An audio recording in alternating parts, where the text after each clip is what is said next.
श्रीराम मङ्गलम् मङ्गलं कोसलेन्द्राय महनीय गुणाब्धये चक्रवर्ती तनोजाय सार्वभौमाय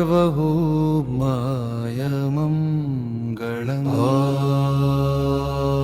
वेद वेदान्त वेद्याय मेतश्यामलमूर्तये वेद वेदान्त वेद्याय मेतश्यामलमूर्तये पुंसमोहनरूपाय पुण्यश्लोकाय मङ्गलम्। विश्वामित्रान्तरङ्गाय मिथिला नगरीपतेः भाग्यानां परिपापाय भयरूपाय मङ्गलम्। पितृभक्ताय सततं भ्रातृभिः सह सीतया नन्दिता किल लोकाय रामभद्राय मङ्गलम्। त्यक्तसाकेतवासाय चित्तकूटारिधारे सेव्य सर्वयमिनां गिरोधाराय मङ्गले।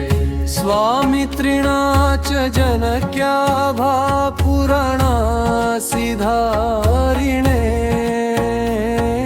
संसेव्या सदा भक्त्या स्वामिने मम मङ्गलम्। दण्डकारण्यवासाय खण्डितामराशत्रवे गृहद्राजाय भक्ताय मुक्तिदायास्तु मङ्गलम्। सादरं शबरी दत्तफलमूलाभिलाषिणे सौलभ्या परिपूर्णाय सत्त्वोद्दीप्ताय मङ्गलम्। हनुमत्सेविताय हरिषाभीष्टदायिने वालिप्रमथनायास्तु महाधीराय मङ्गलम्। श्रीमते रघुवीराय सेतुलुम्बिराय सिन्धरा जितराक्षसराजाय रणधीराय मङ्गलम्।